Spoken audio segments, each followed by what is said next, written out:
தமிழ்நாடு காங்கிரசின் புதிய தலைவராக செல்வ பெருந்தகை பொறுப்பேற்றுக் கொண்டார்.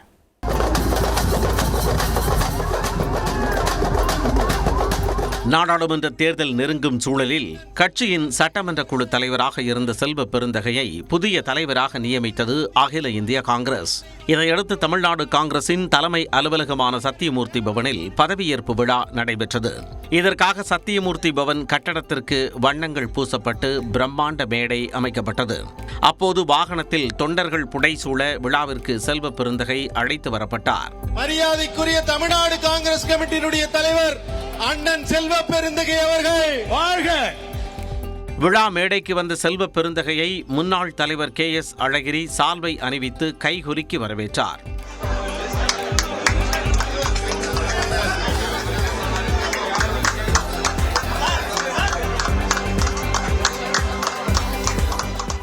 கட்சி மூத்த நிர்வாகிகள் பலரும் செல்வ பெருந்தகைக்கு வாழ்த்துக்களை தெரிவித்து உரையாற்றினர். அப்போது பேசிய கரூர் MP ஜோதிமணி, கட்சியில் பெண்களுக்கு தகுந்த பொறுப்புகள் அளிக்கப்படுவதுடன் கண்ணியத்துடன் நடத்தப்பட வேண்டும் என கேட்டுக்கொண்டார்.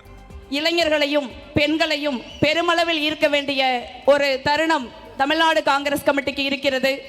பெண்கள், இளைஞர்கள் தகுந்த பொறுப்பும் கண்ணியத்துடனும் நடத்தப்பட வேண்டும் என்று கேட்டு 40 ஆண்டுகளுக்கு பிறகு காங்கிரஸ் மாநில தலைவர் பொறுப்பை ஏற்கும் தாழ்த்தப்பட்ட சமூகத்தைச் சேர்ந்தவரான செல்வ பெருந்தகைக்கு KS அழகிரி வாழ்த்துக்களை தெரிவித்தார். காங்கிரஸ் கட்சியினுடைய பெரிய ஆதரவாளர்கள் தமிழகத்தில் யார் என்று சொன்னால் விளிம்பு நிலை மக்கள், தலித் மக்கள் தான். கடந்த 70 ஆண்டு காலமாக அவர்களுடைய வாக்குகளை நாம் பெற்றிருக்கிறோம். ஆனால் அவர்களுக்கு தர வேண்டிய பொறுப்புகளை கொஞ்சம் குறைவாகவே கொடுத்திருக்கிறோம். இன்றைக்கு அதை சரி செய்கிற வாய்ப்பில்தான் நண்பர் செல்வ பெருந்தகை அவர்கள் இந்த இடத்திற்கு வந்திருக்கிறார். தொடர்ந்து பேசிய KS அழகிரி கட்சியின் குறைகளை பொதுவெளியில் சொல்வதை தவிர்த்துவிட்டு தலைவரிடம் சொல்லுங்கள் என கேட்டுக்கொண்டார். எந்த குறையையும் வெளியிலே சொல்லாதீர்கள். நம்முடைய செயற்குழுவில் சொல்லலாம், தலைவரோடு தனியாக பேசுகிற பொழுது சொல்லலாம். ஆனா நாம வெளியில சொன்னோமா, அப்பொழுது மக்கள் என்ன நினைக்கிறார்கள் என்றால், காங்கிரஸ்காரர்களே இப்படித்தான், 10 நாள் கூட ஒத்துமையா இருக்க மாட்டாங்க, அடிச்சுக்குவாங்கிற ஒரு வார்த்தை வருகிறது. இதையடுத்து காங்கிரஸ் தேசிய செயலாளர் ஸ்ரீவல்ல பிரசாத், கட்சியின் தமிழ்நாடு பொறுப்பாளர் அஜய் குமார் முன்னிலையில் தமிழ்நாடு காங்கிரசின் புதிய தலைவராக பொறுப்பேற்றார் செல்வ பெருந்தகை. செல்வ பெருந்தகை ஆகிய நான் தமிழக காங்கிரஸ் கட்சியின் வளர்ச்சிக்காக அயராது உழைப்பேன் என்றும் நான் மேற்கொள்ளவிருக்கும் கடமையை நேர்மையுடன் நிறைவேற்றுவேன் என்றும் உளமாற உறுதி கூறுகிறேன். அப்போது பேசிய செல்வ பெருந்தகை முன்னாள் தலைவர் KS அழகிரிக்கு நன்றி தெரிவித்தார். தலைவர் பதவி வெறும் தூதர் பதவி போன்றே என கூறியவர், தொண்டர்கள் அனைவரும் ஒன்று கூடி கட்சியை முன்னேற்றுவோம் என்றார். பாசிச பாஜக ஆட்சியை அகற்றுவதே காங்கிரசின் ஒற்றை இலக்கு என்றும் செல்வ பெருந்தகை அறைகூவல் விடுத்தார்.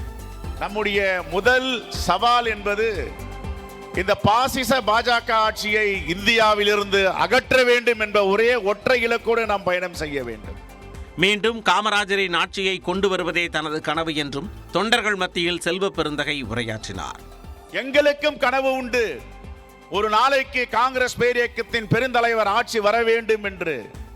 அதற்கு எல்லோரும் சேர்ந்து அஸ்திவாரம் போடுவோம், எல்லோரும் சேர்ந்து தளம் அமைப்போம். இன்று இல்லை என்றாலும் ஒரு நாள் அது நடந்தே தீரும், அதில் மாற்று கருத்து கிடையாது. இந்த நிகழ்ச்சியில் சட்டமன்ற காங்கிரஸ் குழு தலைவர் ராஜேஷ்குமார், மூத்த நிர்வாகிகள் KV தங்கபாலு, திருநாவுக்கரசர், MPக்கள், MLAக்கள் உள்ளிட்ட பலர் கலந்து கொண்டனர்.